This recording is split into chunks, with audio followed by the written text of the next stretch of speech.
El domingo pasado terminamos en una cena bastante interesante, como que nos dejó con ganas de más, de entender qué significaba ese tiempo de paz, ese tiempo de llenura del Espíritu, de crecimiento de la iglesia. Vimos cómo Dios tomó al mayor enemigo de su iglesia y lo convirtió en lo que sería ya más adelante el mayor predicador. Y eso trajo descanso para la iglesia.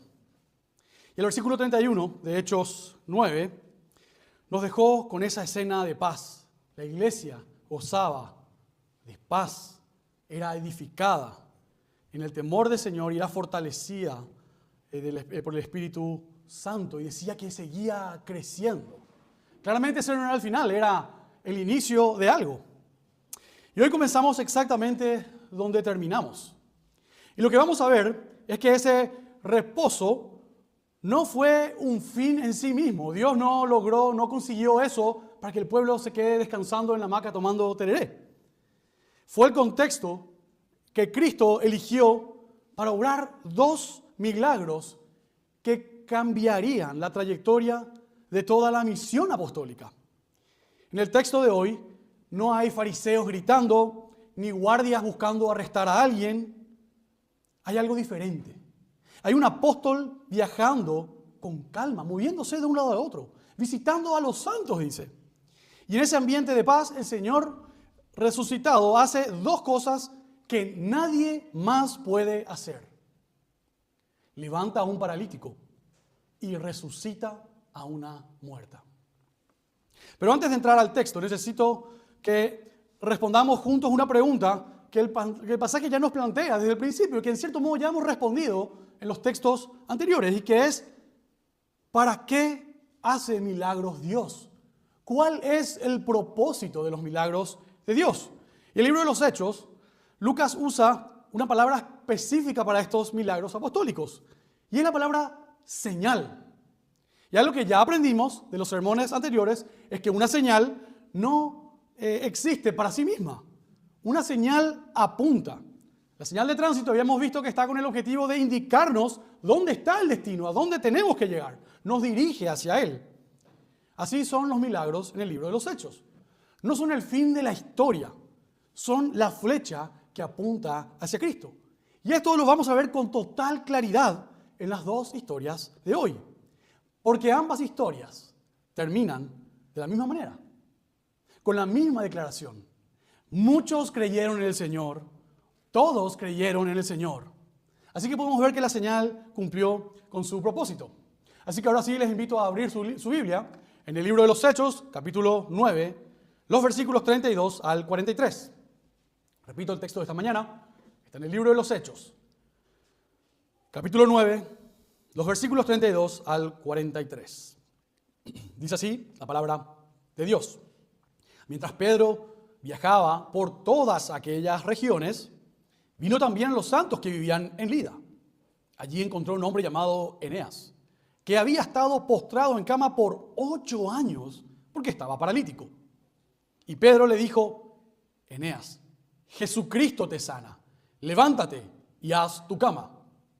Y al instante se levantó. Todos los que vivían en Lida y en Sarón lo vieron y se convirtieron al Señor. Había entonces en Jope una discípula llamada Tabita, que traducido al griego es Dorcas. Esta mujer abundaba en buenas obras y en limosnas que hacía. En aquellos días se enfermó y murió, y lavado su cuerpo, lo pusieron en un aposento alto. Como Lida estaba cerca de Jope, los discípulos, al oír que Pedro estaba allí, le enviaron 2 hombres rogándole: no tarde usted en venir a nosotros. Pedro se levantó y fue con ellos. Cuando llegó, lo llevaron al aposento alto y todas las viudas lo rodearon llorando, mostrando todas las túnicas y ropas que Dorcas solía hacer cuando estaba con ellas. Mas Pedro, haciendo salir a todos, se arrodilló y oró. Y volviéndose al cadáver dijo: Tabita, levántate. Ella abrió los ojos y al ver a Pedro se incorporó. Él le dio la mano y la levantó. Y llamando a los santos y a las viudas, la presentó viva. Esto fue notorio en toda Jope, y muchos creyeron en el Señor. Y Pedro se quedó en Jope muchos días con un cierto Simón, curtidor. Hasta aquí la palabra de Dios que llega hasta nosotros de manera perfecta, inspirada por su Santo Espíritu. Les invito a orar. Padre nuestro, tú eres la resurrección y la vida. Queremos, Señor, conocerte más y mejor. Te rogamos, Señor, que nos transformes. Que al ver tu poder en estos milagros, reconozcamos nuestra propia condición sin vos. Te pedimos, Señor, que la misma gracia que levantó a Eneas y que resucitó a Tabita nos alcance hoy a cada uno de nosotros. Yo te pido, Señor, que los dichos de mi boca y que la meditación de mi corazón sea grata delante tuyo. Amén. Bien, hay un programa en televisión, no estoy seguro cuál es el canal, pero suele estar creo que en Discovery, donde hay personas que van a, literal, basureros y recuperan algo incluso peor que chatarra. Cosas que uno diría que no sirven más que para venderlo por kilo. Pero estas personas, cuando se encuentran con un vehículo desarmado, carneado, lo ven, llaman a otro y dicen, no saben lo que acabo de encontrar. Acabo de encontrar, y invento, porque no sé si es un Mustang del 65, abandonado, tirado, sobre tacos. Y llama a su amigo que traiga una grúa, lo llevan a su taller y lo empiezan a restaurar. Empiezan a trabajar y a levantar algo que realmente uno dice, ¿para qué? Bueno, Dios en estas historias también nos va a mostrar para qué nos levanta. Normalmente en los programas de estos restauradores son para dos propósitos. O grandes coleccionistas que quieren levantar, que saben el tesoro que tienen enfrente y levantan el vehículo para usarlo como la joyita del fin de semana. Y otros que no se les ocurre jamás mover el vehículo, que lo tienen en exhibición, como en un museo. Vehículos que jamás ni siquiera arrancan, están ahí para estar con una cuerdita y que la gente lo mire. Queridos hermanos, Dios nos restaura y nos llama a ser un tipo de estos vehículos restaurados, recogidos de la basura. Y este pasaje nos va a enseñar cuál tipo de restauración busca Dios para nuestra vida. Uno de exhibición, que solo sirve para mirar, para estar ahí y ser admirado, o uno que sirva para trabajar, para lucirse y para dar gloria a aquella persona que lo restauró. Por eso los restauradores firman los vehículos, le ponen una calcomanía diciendo restaurado por tal o cual restaurador o taller. Entonces, entrando al pasaje, vemos que Pedro llega a Lida y ahí encuentra un hombre llamado Eneas, un paralítico que nos dice que llevaba 8 años postrado en cama. Lucas no habla de varios años, no es vago, no dice estuvo un tiempo. Lucas nos dice con precisión estuvo ahí 8 años. Como para que nosotros realmente nos podamos entender, 8 años. Y 8 años, quizás uno podría decir, bueno, peor hubiese sido que sea de toda la vida. Pero en realidad no es así. Justamente ayer hablaba con un amigo mío que toda mi infancia yo viví sin un microondas. No sabía la necesidad de un microondas. Pero hoy los que tenemos microondas y se nos descompone el microondas, no podemos vivir un solo día. Y decimos, wow, ¿cómo puedo estar sin microondas? Entonces a lo mejor un paralítico que estuvo paralítico toda su vida no entendía la profundidad de todo lo que podía hacer con sus miembros. Pero esta es una persona que sí podía moverse, que sí podía anteriormente disfrutar de todo eso y ahora estaba postrado hace 8 años, sufriendo, sin encontrar restauración. Lucas quiere que notemos la magnitud de lo que está pasando aquí. Y nos dice el versículo 34, en el nombre de Jesús eres sanado. O Jesús te sana exactamente. Y es interesante porque en el idioma original expresa que Jesús lo está sanando precisamente en este momento. No es Jesús te sanó, Jesús te sanará.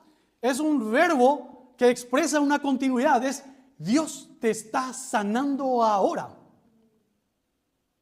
Dios, Jesús, puntualmente, está actuando en este momento para tu sanación. Y deja claro que el agente de milagro no es Pedro. Pedro apenas es el mensajero que anuncia lo que Cristo está haciendo. Este pasaje nos deja claro que el Cristo resucitado no es un recuerdo histórico. Los primeros apóstoles no hablaban de algo que pasó hace un tiempo. Es una persona viva que actúa en tiempo presente a través de su iglesia. Y el resultado es inmediato. Eneas se levanta y entonces sucede algo que Lucas describe con una sola oración que lo cambia todo. Dice, todos los que vivían en Lida y en Sarón lo vieron y se convirtieron al Señor. Toda una región. La señal no apuntó a Pedro, no apuntó al paralítico, apuntó al Señor. Y la conversión de toda una región fue el verdadero propósito de ese milagro. Querido hermano, quizás vos llevas años en una situación que parece ya inamovible.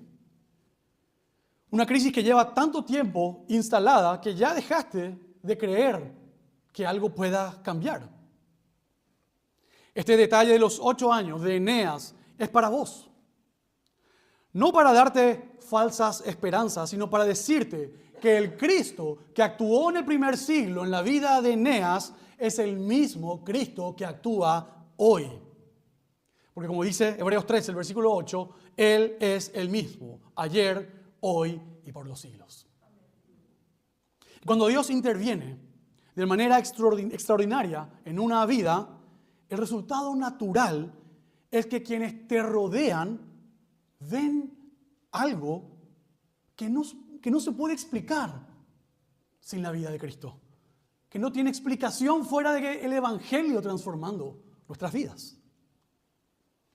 Querido hermano, Dios te levanta no para devolverte a tu vida anterior, te levanta hacia una vida que ya no puede explicarse sin Él.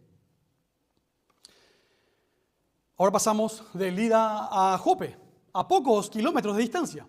Y aquí Lucas nos presenta a alguien que merece toda nuestra atención desde la primera palabra que lo describe. La llama discípula. Y este término, en femenino, es la única vez aplicada en todo el Nuevo Testamento a una persona. Una sola vez en todo el Nuevo Testamento, y es aquí. Lucas lo hace a propósito. Tabita no es un personaje secundario. Es presentada con la misma dignidad y el mismo peso que cualquier discípulo varón en el libro de los Hechos. Y sabemos que para el contexto eso es muy importante. ¿Y cómo describe Lucas a esta discípula? Versículo 36 nos dice, esta mujer abundaba en buenas obras y en limosnas que hacía. Ahora es interesante porque nos dejan claro que lo primero que describe a Tabita es como discípula. Entonces, Tabita no es que por todas las obras que hace es digna de ser llamada discípula, sino que es una persona que es discípula, que conoce al Señor, que lo sigue y como resultado de eso da estas obras. Su fe tenía un fruto visible, concreto, era algo tangible, se podía tocar. Lucas nos pinta el cuadro social con precisión.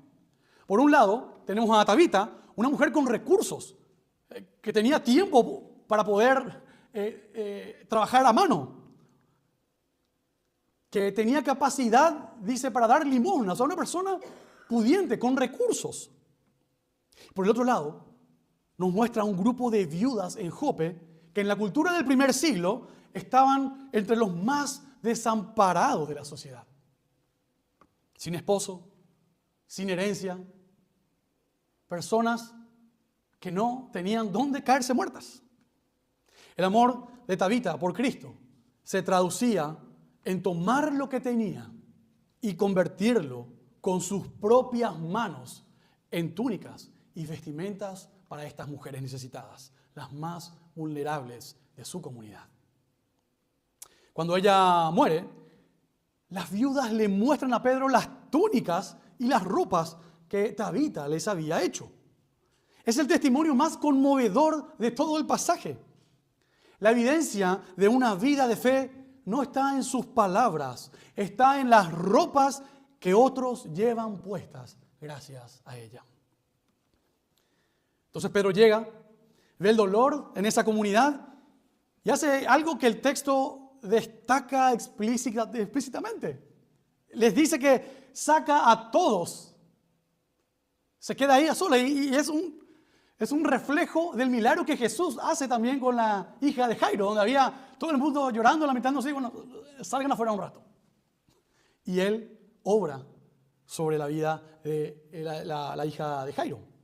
Y aquí ocurre lo mismo. Pero nos dice que Pedro se arrodilla y ora. Claramente este Pedro no es el mismo Pedro impulsivo que cortó la oreja de un soldado que actuaba antes de pensar. Este es el Pedro moldeado por el Espíritu, que antes de actuar dobla las rodillas. Ahora la oración no es un ritual previo, es el reconocimiento que lo que él espera que ocurra en esa sala es solamente porque él depende de Jesús, porque él no puede hacer nada, es Cristo quien puede hacer el milagro. Y luego de eso dice: Tabita, levántate. El paralelo es tremendo porque las palabras que Jesús usa para levantar a esta niña es Talita Kumi, que es niña, levántate. Y aquí Pedro dice Tabita Kumi, si hubiese sido en arameo. Es una sola letra la que cambia. Nos quiere mostrar con mucha claridad que quien está obrando es Jesús. Es Jesús quien está dando órdenes a esa mujer. Es Jesús quien hace los milagros. Esto es demasiado preciso para ser algo accidental. No es Pedro quien revive, es el mismo Jesús que lo hizo cuando estaba en la tierra, quien ahora sigue actuando entre nosotros. Y ella abre los ojos, se incorpora, Pedro la presenta viva y el resultado es idéntico a lo que ocurrió en el otro pueblo. Dice: muchos creyeron en el Señor.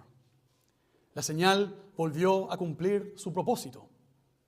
Ahora hay algo que el pasaje nos pone enfrente y que no podemos esquivar. Esta mañana leímos en Efesios 2, el versículo 1, y Pablo dice que todos nosotros estábamos muertos en nuestros delitos y pecados. No enfermos, no débiles, muertos. Tabita, literalmente muerta en ese aposento alto, es la imagen exacta de lo que éramos nosotros espiritualmente sin Cristo. Y la misma gracia soberana que Pedro proclamó sobre ese cuerpo sin vida es la que Dios ejerció sobre nosotros cuando nos dio vida juntamente con Cristo. Pero Efesios 2 no termina ahí. No termina, sino que termina en el versículo 10 cuando leímos que dice que somos hechura suya, creados en Cristo Jesús para buenas obras, las cuales Dios preparó de antemano para que anduviéramos en ellas. Tabita es la ilustración viviente de ese versículo. No fue resucitada por ser una consumidora pasiva de la gracia. No era alguien que solo escuchaba los sermones los domingos. Ella fue resucitada para algo, para buenas obras. Obras que ya estaban preparadas para ella. Y tomaban en su contexto las formas de túnicas para viudas. La historia de Tabita no nos está preguntando cuántas obras hacemos. No se trata de cuáles son nuestras túnicas que presentamos a los demás. Nos pregunta algo más incómodo. ¿Hacia dónde está orientada nuestra vida? ¿Hacia adentro? ¿Hacia nosotros mismos? ¿Hacia nuestro bienestar? ¿Nuestros recursos nos sirven a nosotros? ¿Es para nuestra comodidad? ¿Para mi acumulación? ¿Para mi reputación? ¿O apuntan hacia afuera? Hacia los más vulnerables, hacia los demás. ¿Están nuestros bienes disponibles para bendecir a la iglesia? Tabita no cosía túnicas para merecer la gracia. Cosía porque el amor de Cristo que lo habitaba no podía contenerse para sí misma. Resbordaba para los demás. Queridos hermanos, debemos preguntarnos si el amor de Cristo que te resucitó está fluyendo hacia alguien más necesitado hoy. Cómo nuestra vida desborda hacia otras personas, bendice a otras personas. Una fe que admira los milagros de Dios, pero nunca se ensucia las manos, es una fe muerta, no es una fe viva. Y luego de estos dos pasajes, vemos un versículo 43 que parece como un relleno. Vemos dos milagros, dos ciudades, dos personas en condiciones humanamente irreversibles. Un paralítico de 8 años, una mujer muerta, y en los dos casos el mismo resultado. Muchos creyeron en el Señor.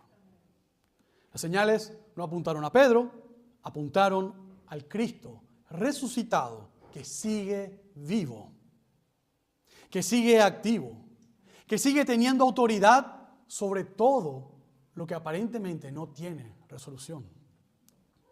Y el capítulo cierra con un versículo que, como dije primero, este parece un detalle menor. Nos dice, Pedro se quedó en Jope muchos días con un cierto Simón curtidor. Ahora, si estudiamos un poco más a fondo, en realidad vemos que comienza el pasaje describiendo a un Pedro que recorría todos los pueblos y llega al final del capítulo 9 a Jope. Y el 10:6 nos dice que incluso la casa del curtidor estaba junto al mar, estaba en el límite del territorio conocido como judío. Lucas nos está mostrando que es el momento de salir. Nos está mostrando que el evangelio ahora no solamente es para Jerusalén y para Samaria, como ya lo vimos, ahora va a llegar a los gentiles. Y es interesante porque cuando Dios le pidió a Jonás que vaya a predicar a Nínive, la capital asiria, él estaba en Jope, estaba en el mismo lugar. Es el lugar de donde Dios dispone que su mensaje salga a los gentiles. Y esa transición que nos está mostrando este pasaje ahora, el versículo 43. Lucas nos muestra con una belleza eso. Y no es claro, o mejor dicho, no lo dice el texto literalmente, pero creo que el detalle que sea Simón un curtidor también es una pista gigantesca. Y permítanme contarles por qué. Porque un curtidor era una persona que trabajaba con los cadáveres, era una persona que trabajaba y convertía la piel de los animales en cuero. Algo que para cualquier judío era algo impuro. Uno no podía estar en contacto con una persona que estaba en contacto con un cadáver.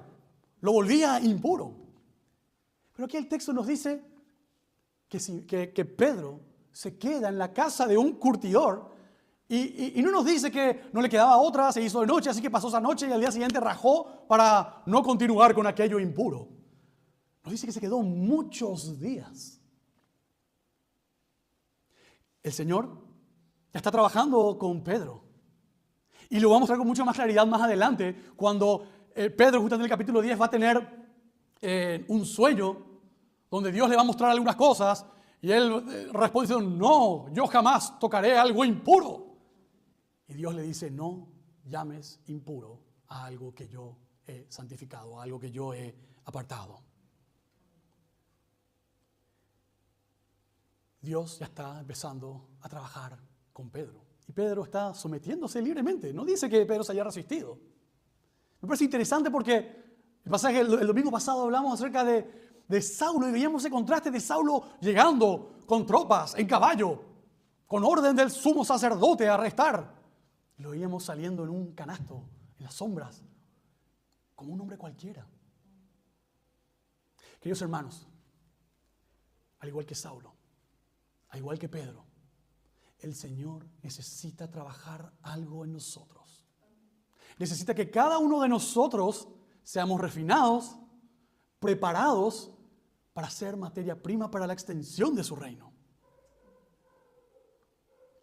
Algo tan sencillo, algo tan simple, en contraste con levantar a un paralítico, levantar a un muerto.